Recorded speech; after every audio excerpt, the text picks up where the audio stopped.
नमस्कार मित्रों, मैं विमल त्रिपाठी मिल्की वे इंस्टीट्यूट के यूट्यूब चैनल पर आप सभी का स्वागत करता हूं।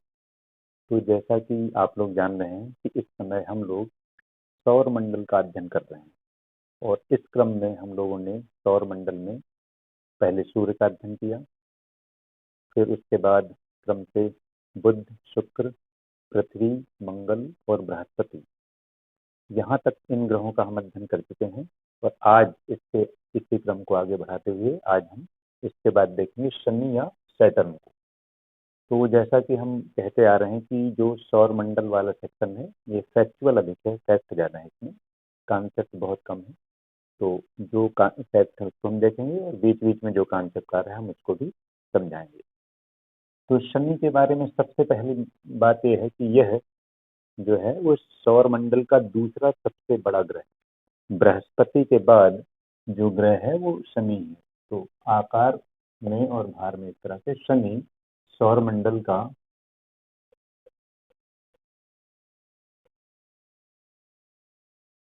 दूसरा सबसे बड़ा ग्रह है।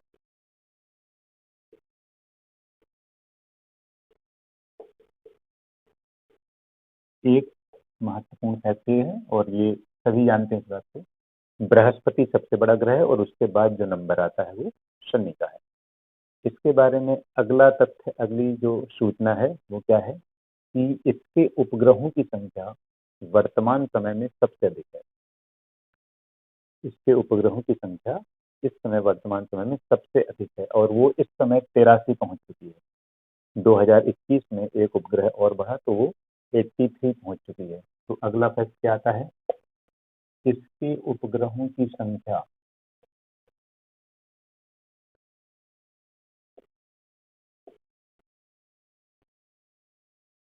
सौरमंडल के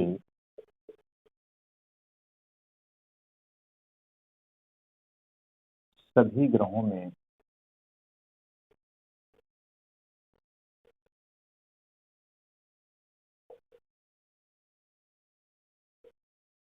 सर्वाधिक है और वर्तमान समय में वो संख्या कितनी है, 83 है। 2021 तक या 2021 के अनुसार 83 ये संख्या हो चुकी है। ठीक है, अब इसके बाद इसके कुछ प्रमुख उपग्रह को देख लेते हैं जिस पर अक्सर ही प्रश्न पूछा जाता है, प्रश्न वहीं से उठता है। तो इसके कुछ प्रमुख उपग्रह देख लें जहां से प्रश्न आते रहते हैं। प्रमुख उपग्रह जो हैं वो हैं सबसे पहले तो टाइटन, उसके बाद फिर रिया एक उपग्रह है, एक उपग्रह का नाम है इया पेटस, और एक और उपग्रह जैसे महत्वपूर्ण है उसका नाम है डियोन।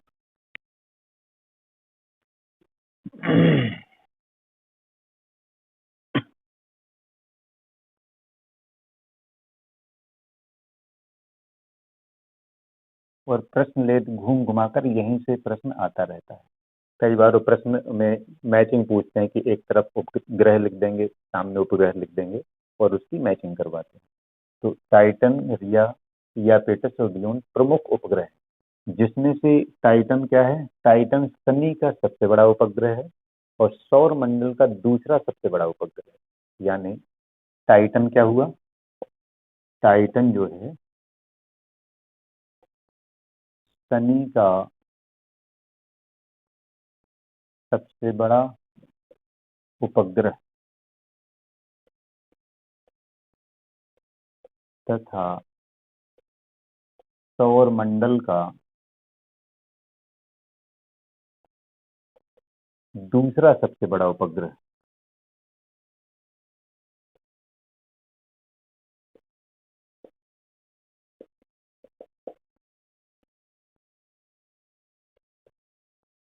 क्योंकि सौर मंडल का सबसे बड़ा उपग्रह गैनीमेड है जो कि बृहस्पति का उपग्रह है, और टाइटन जो है वो शनि का उपग्रह है और शनि का सबसे बड़ा उपग्रह है, साथ ही सौरमंडल का दूसरा सबसे बड़ा उपग्रह है। यानी गैनीमेड के बाद सौरमंडल में टाइटन का ही नंबर आता है। इसके अतिरिक्त शनि के बारे में जो और महत्वपूर्ण जानकारी है वो क्या है कि इस पर रिंग पाए जाते हैं। और हम बताते रहे कि रिंग तो सभी जोवियन प्लैनेट पे, सभी जोवियन ग्रहों पर रिंग पाए जाते हैं। बृहस्पति पे रिंग है, शनि पर रिंग है, यूरेनस पे रिंग है, नेपच्यून पे रिंग है, सभी पे रिंग है। लेकिन सबसे पहले जो वलय या रिंग खोजे गए थे वो शनि के खोजे गए और गैलीलियो गैलीलियो से 1610 ईस्वी में खोजा था। तो अगली सूचना क्या है इससे कि इस पर वलय या रिंग्स पाए जाते हैं।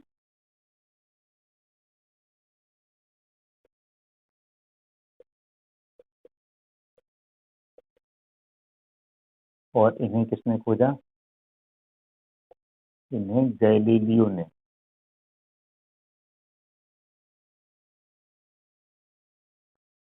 1610 में खोजा, 1610 ईस्वी में खोजा। तो ये एक तरह से शनि के बारे में ये सब सूचनाएं हैं।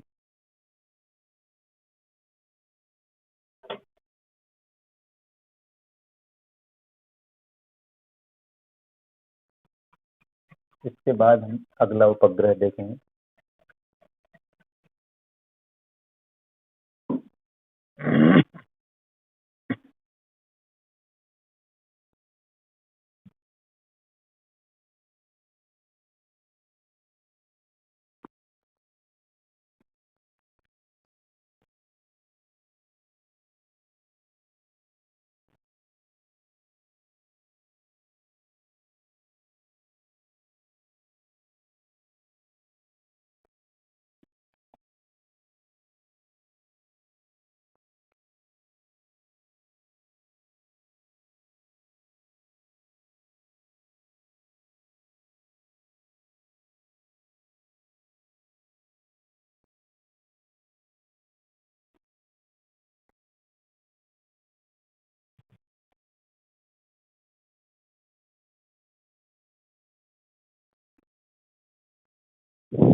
इसके बाद अगला है अरुण या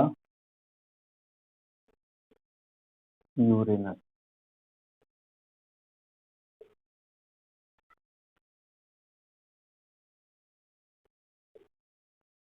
अरुण या यूरेनस, तो इसके बारे में पहला महत्वपूर्ण तथ्य क्या है कि ये अरुण जो है वो हमें दूसरे ग्रह से देखने से हरे रंग का दिखाई देता है। अगर हम किसी दूसरे ग्रह से अरुण को या यूरेनस को देखते हैं तो हमें ग्रीन कलर का या हरे रंग का दिखाई देता है। और उसका कारण क्या है? इसके वायुमंडल में मीथेन का पाया जाना। तो क्या है, इसे हरा ग्रह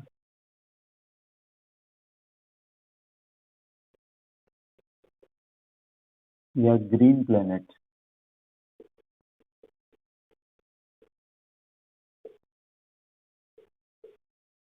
भी कहते हैं। और उसका कारण क्या है? मीथेन का पाया जाना।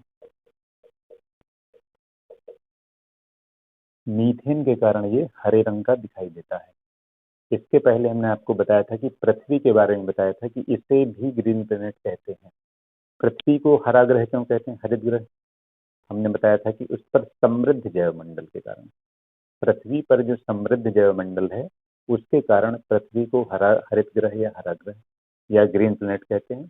और यूरेनस को भी हरा ग्रह या ग्रीन प्लेनेट कहते हैं। इसका कारण क्या है? मीथेन का होना। तो एग्जाम में आपको दो में से एक ही रहेगा, या तो अरुण या पृथ्वी। इसके बाद अगली चीज देखें, इसे, ये तथ्य है सब, इसे लेटा हुआ ग्रह,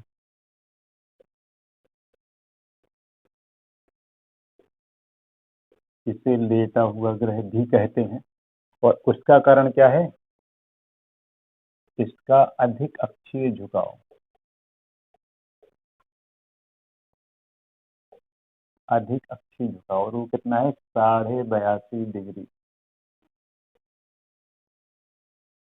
उसको जरा देख लेंगे।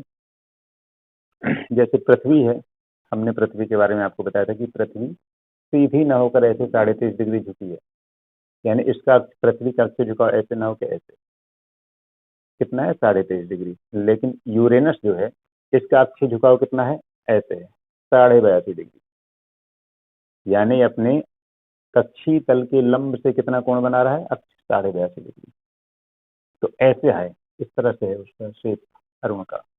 अब अरुण ऐसे घूमता हुआ सूरज के चारों तरफ परिक्रमा करता है, इस तरह से घूमता हुआ सूरज के चारों तरफ परिक्रमा करेगा। तो आप देखिए इसकी स्थिति कैसी है, लेटी हुई, ये सीधा ना होके कैसे 82.5 डिग्री ऐसे झुका है, इसीलिए इसको हम लेटा हुआ ग्रह भी कहते हैं।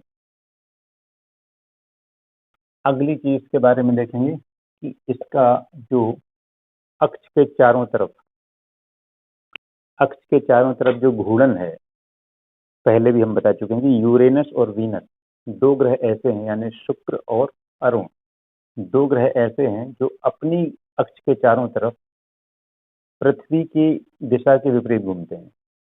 6 ग्रह जो हैं वो पृथ्वी की तरह घूमते हैं, जैसे पृथ्वी क्या है पश्चिम से पूरब ऐसे घूमती है। तो शुक्र और अरुण को छोड़ दें तो बुध है, पृथ्वी है, मंगल है, बृहस्पति है, शनि है, नेपच्यून है, इनकी दिशा अपने अक्ष पर एक सी है। अक्ष के चारों तरफ ये 6 ग्रह पश्चिम से पूरब घूमते हैं। लेकिन शुक्र और अरुण यानी वीनस और यूरेनस वो क्या है, अपने अक्ष के चारों तरफ पूर्व से पश्चिम घूमते हैं, उल्टी दिशा में घूमते हैं, पूर्व से पश्चिम। तो अब देखिए पृथ्वी के बारे में हमने आपको क्या बताया था कि अगर हम नॉर्थ पोल पर घड़ी के अनुसार देखें तो पृथ्वी कैसे घूमती है, इस नॉर्थ पोल के ऊपर हमने घड़ी रखी, पृथ्वी कैसे घूम रही है, इस तरह से। घड़ी की डायरेक्शन कैसे है, घड़ी की डायरेक्शन ऐसी है क्लॉकवाइज, और पृथ्वी उल्टी दिशा में घूम रही एंटी क्लॉकवाइज। यानी क्या है कि पृथ्वी उत्तरी ध्रुव के संदर्भ में एंटी क्लॉकवाइज डायरेक्शन में, यानी घड़ी की सुइयों के विपरीत दिशा में घूमती है, यानी वामावर्त दिशा में घूमती है। और यूरेनस या अरुण के बारे में क्या है, घड़ी कैसे घूम रही है, घड़ी ऐसे घूम रही है, और यूरेनस भी ऐसे ही घूम रहा है, यानी जिस दिशा में घड़ी घूम रही है उसी दिशा में यूरेनस घूम रहा है। लेकिन घड़ी को कहाँ रखा गया, उत्तरी ध्रुव पर। यानी हम क्या कह सकते हैं कि यूरेनस या अरुण उत्तरी ध्रुव के संदर्भ में घड़ी की सुइयों के अनुरूप यानी क्लॉक वाइज डायरेक्शन में घूर्णन करता है। अब दिशा के बारे में देखें, पृथ्वी कैसे घूम रही थी, ऐसे। हमने ये पहले भी बताया कि किसी स्थान पर आप खड़े हैं वहां से आगे का स्थान पूरब होगा, पीछे का स्थान पश्चिम होगा। तो पृथ्वी पश्चिम से पूरब ऐसे घूम रही है, और यूरेनस उल्टी दिशा में ऐसे घूम रहा है, यानी यूरेनस पूरब से पश्चिम की ओर घूम रहा है। यानी सभी को अगर हम मिला दें तो क्या चीज स्थिति आती है कि यूरेनस अपने अक्ष के चारों तरफ पूर्व से पश्चिम दिशा में अथवा उत्तरी ध्रुव के संदर्भ में घड़ी की सुइयों के अनुरूप या दक्षिणावर्त या क्लॉक वाइज डायरेक्शन में घूर्णन करता है। तो ये सारी चीजें निकल के सामने आती हैं। अब परीक्षा में आपसे इनमें से किसी एक पे पूछ सकते हैं किसी तरह से। तो हम क्या इसको किस तरह से देख सकते हैं कि अरुण अपनी अक्ष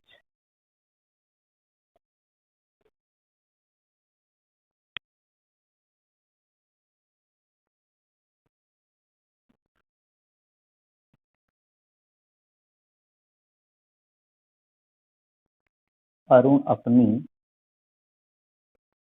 अक्ष के परितः पूर्व से पश्चिम या उत्तरी ध्रुव के संदर्भ में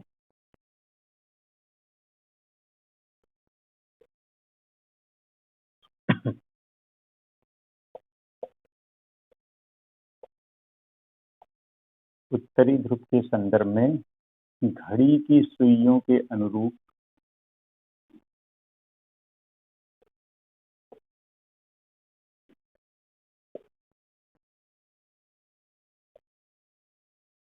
या दक्षिणावर्त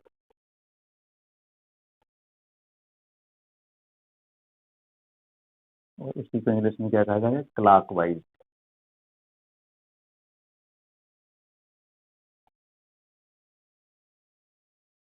घूर्णन करता है।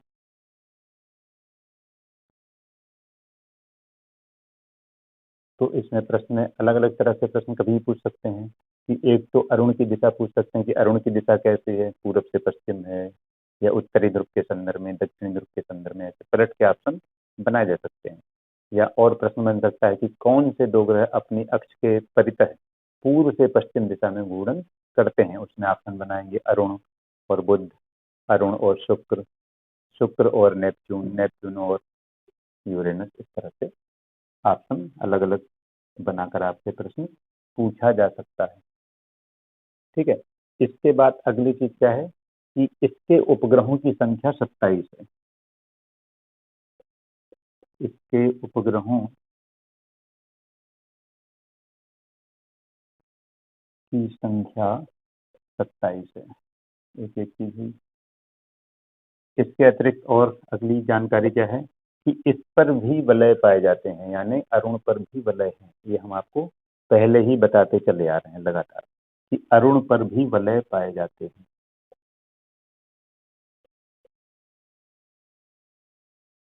वलय या रिंग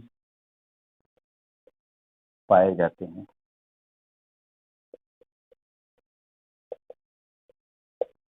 तो ये आपकी ये चीजें अरुण या यूरेनस के संदर्भ में हुई।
नेक्स्ट है वरुण या नेपच्यून।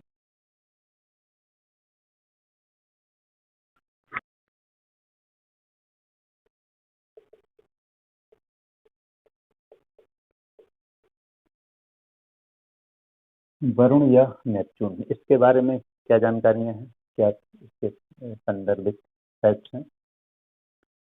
एक तो ये कि वरुण या नेपच्यून है जो सौर मंडल का सूर्य से सबसे दूरस्थ ग्रह है, यानी इसकी दूरी सूर्य से सबसे अधिक है।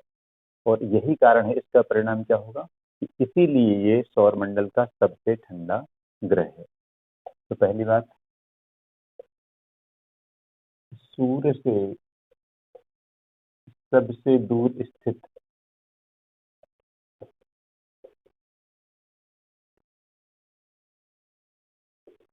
ग्रह है।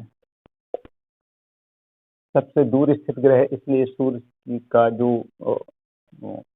इलेक्ट्रोमैग्नेटिक रेडिएशन वहां से निकल रहा है वो बहुत दूर होने के कारण इसको ऊष्मा ना के बराबर मिल पाती, सबसे कम मिलेगी, है ना। तो सौर मंडल का सबसे ठंडा ग्रह है।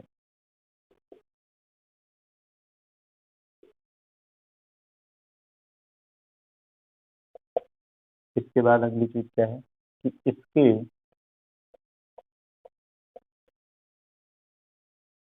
उपग्रहों की संख्या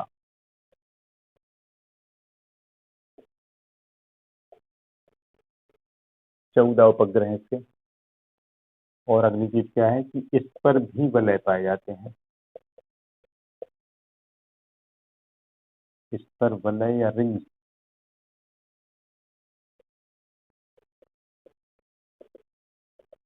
इस पर ही वलय या रिंग्स पाए जाते हैं।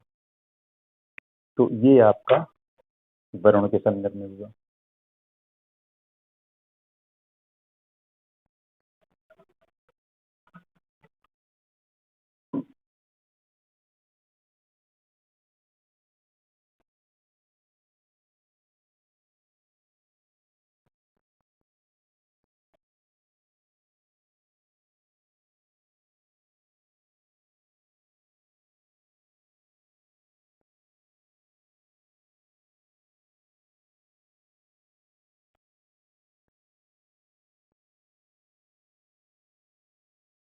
तो यहाँ पर हम देखते हैं कि यहाँ पर ग्रह समाप्त हो जाते हैं कि जो 8 ग्रह थे उसका हमने अध्ययन कर लिया, बुध से लेके नेपच्यून तक 8 ग्रह का हमने अध्ययन कर लिया। इसके अतिरिक्त अब कुछ और छोटे पिंड सौरमंडल में हैं जिनके बारे में हमें अध्ययन करना है। तो सबसे पहले हम देखेंगे क्षुद्र ग्रह।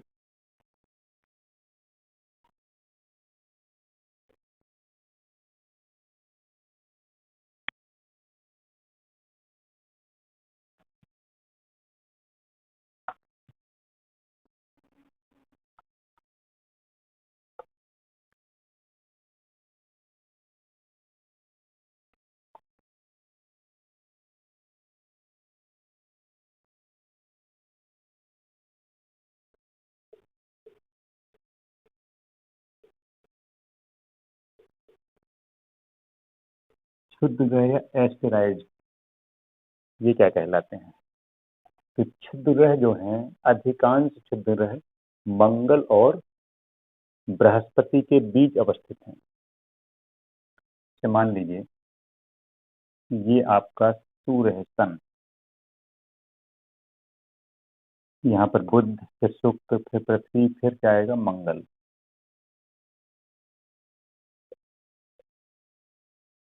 यहाँ पर क्या आएगा, बृहस्पति। तो इसके बीच में ये क्षुद्र ग्रह पाए जाते हैं और ये सूरज के चारों तरफ परिक्रमा करते हैं।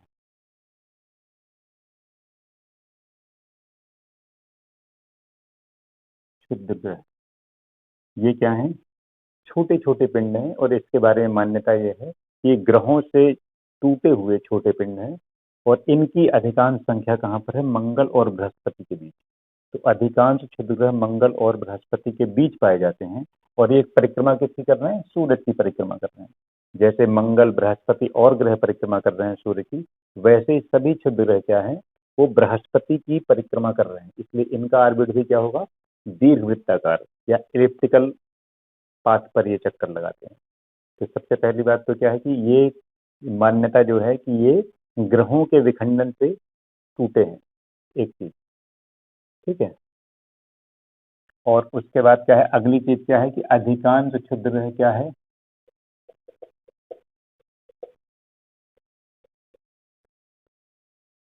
कहाँ पर है, मंगल व बृहस्पति के बीच। मंगल व बृहस्पति के बीच पाए जाते हैं और परिक्रमा कैसे करेंगे, सूर्य के चारों ओर दीर्घवृत्ताकार पथ पर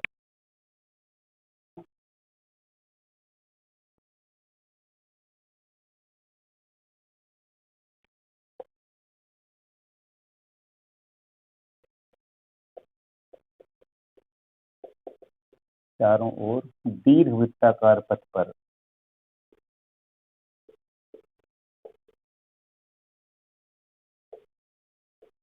चक्कर लगाते हैं।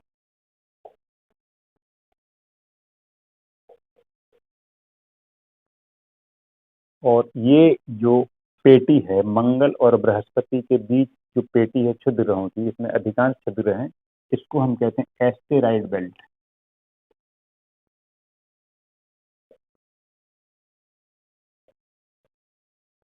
इसको एस्टेरॉइड बेल्ट कहा जाता है। कभी प्रश्न में पूछा जा सकता है कि एस्टेरॉइड बेल्ट, ये प्रश्न तो कई बार पूछा जा चुका है कि क्षुद्र ग्रह कहाँ पाए जाते हैं, अधिकांश क्षुद्र ग्रह कहाँ पर स्थित हैं, तो मंगल और बृहस्पति के बीच। इसी को हम कहते हैं एस्टेरॉयड बेल्ट। तो अगला प्रश्न कभी भी बन सकता है कि एस्टेरॉयड बेल्ट कहाँ पर अवस्थित है। अब वो ऑप्शन बनाएंगे अलग अलग, ठीक है, कि मंगल व बृहस्पति के बीच, बृहस्पति व शनि के बीच, पृथ्वी व मंगल के बीच, या अन्य, ठीक है। तो इसी को हम कहते हैं एस्टेरॉयड बेल्ट। अब प्रमुख जो क्षुद्र ग्रह हैं उसको देख लें। प्रमुख क्षुद्र ग्रह जो हैं उनके नाम हैं सिरस, एक क्षुद्र ग्रह का नाम है। अगला एक है पलाश, एक है वेस्टा, एक है हाइजिया।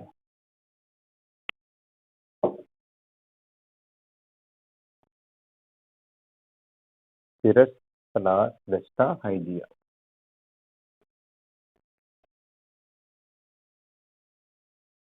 तो ये हुआ आपका क्षुद्र ग्रह के बारे में। और इससे संदर्भित जो भी पीडीएफ है, जितने लोगों का पेड बैच में एडमिशन है उनको सबको हम इसका पीडीएफ भेजेंगे। क्रम से एक एक करके सब भेजे जा रहे हैं।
अब नेक्स्ट है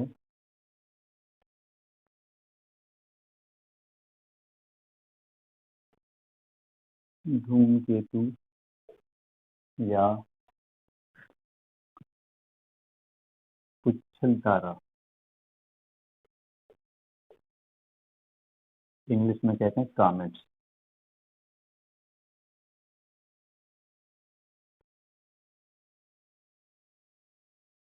तो धूमकेतु या पुच्छल तारा क्या है?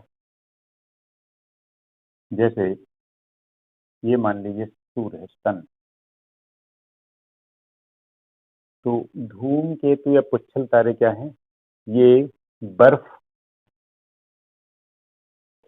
प्लस पत्थर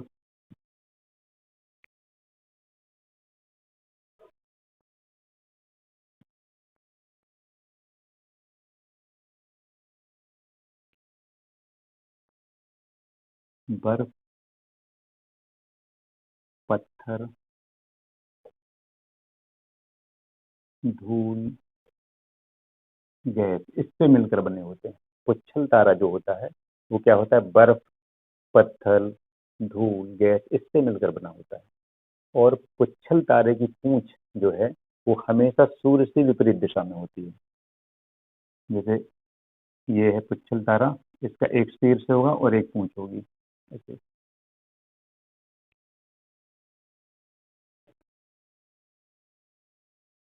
दो पार्ट इसके होते हैं। एक क्या होता है? हेड, यानी इसका शीर्ष, और दूसरा क्या है? पूंछ।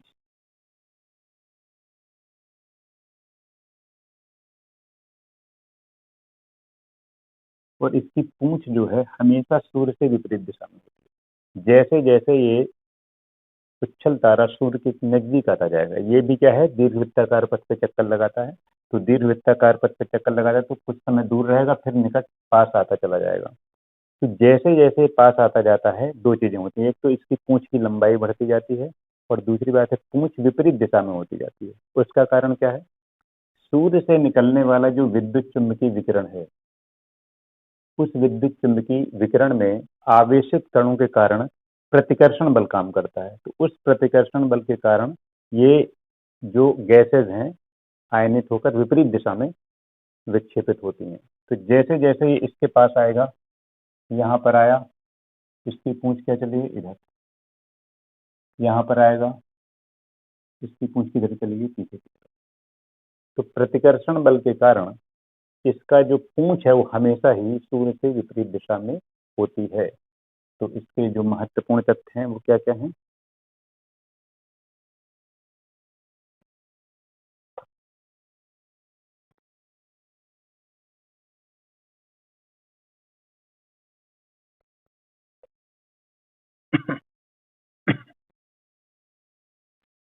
सबसे पहली बात, ये धूल, गैस, पत्थर व बर्फ के बने होते हैं। इसके दो भाग कौन कौन से होते हैं? एक तो शीर्ष और दूसरा इसकी पूंछ, दो पार्ट इसके होते हैं। अगली बात,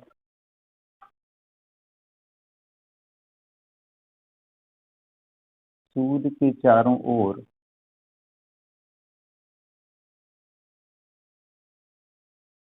दीर्घवृत्ताकार पथ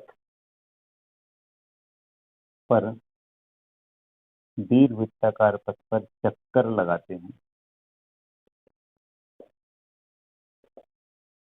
एक चीज ये हुई। और महत्वपूर्ण चीज क्या है इसमें कि इनकी पूंछ हमेशा सूर्य से विपरीत दिशा में,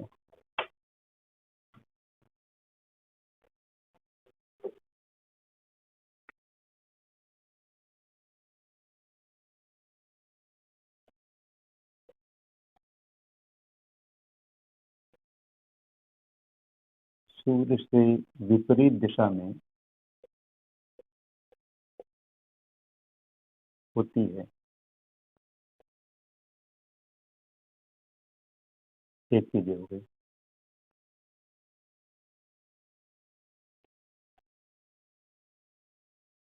इसके बाद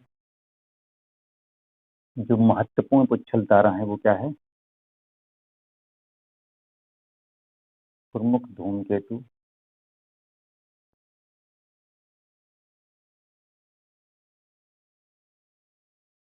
हेली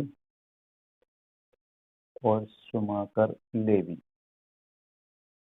9, ये महत्वपूर्ण पुच्छल तारे हैं। ठीक, तो ये पुच्छल तारों के बारे में हुआ। इसके बाद एक तरह के और पिंड हैं,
अगले तरह का पिंड है उल्का या मीटियर।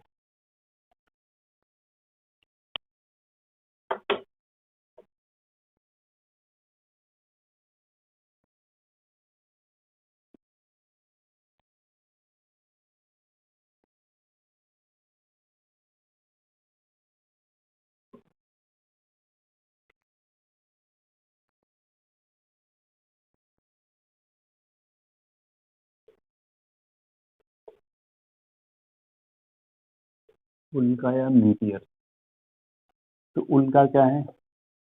ये भी अंतरिक्ष के छोटे पिंड हैं। इनका आकार बहुत छोटे से लेके कुछ अ, थोड़ा सा बड़े आकार तक के होते हैं, छोटे से बड़े आकार तक के। तो ये भी किससे हैं? धूल और गैस से निर्मित हैं। धूल व गैस के बने होते हैं। पहली चीज तो ये धूल व गैस से बने होते हैं। और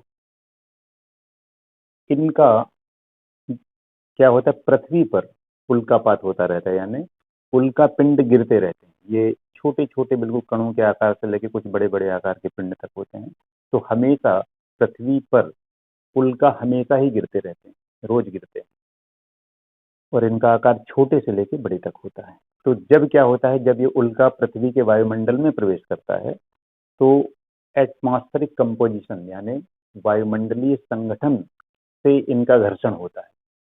जैसे मान लीजिए ये क्या है? पृथ्वी। और ये क्या है? पृथ्वी का वायुमंडल। एक उल्का प्रवेश किया इसमें। और ये क्या है? पृथ्वी का वायुमंडल, यानी इसमें धूल, गैस और जलवाष्प है। तो उल्का जब इसके अंदर प्रवेश करेगा वायुमंडल में, तो इसका क्या होगा? इससे घर्षण होगा। जब घर्षण होगा वायुमंडल से तो इसमें क्या होगी? चमक उत्पन्न होगी। रात्रि के समय आप कभी देखेंगे तो आपको लगता है कि एक तारा वायुमंडल में आपके आंख के सामने से गुजर रहा है और कुछ देर बाद वो लुप्त हो गया। एक आपको तारा सदृश कोई पिंड दिखाई देता है जो वायुमंडल से निकलता हुआ चला जा रहा है और कुछ देर आगे जाके वो लुप्त हो गया। तो वो उल्का ही है। और उसमें जो चमक पैदा होती है वो क्या है? वायुमंडलीय संगठन यानी जलवाष्प, गैस और धूल से जो घर्षण पैदा होता है, उस घर्षण के कारण इसमें चमक उत्पन्न होती है। इसलिए इसे हम शूटिंग स्टार या टूटता हुआ तारा भी कहते हैं। इसे टूटता हुआ तारा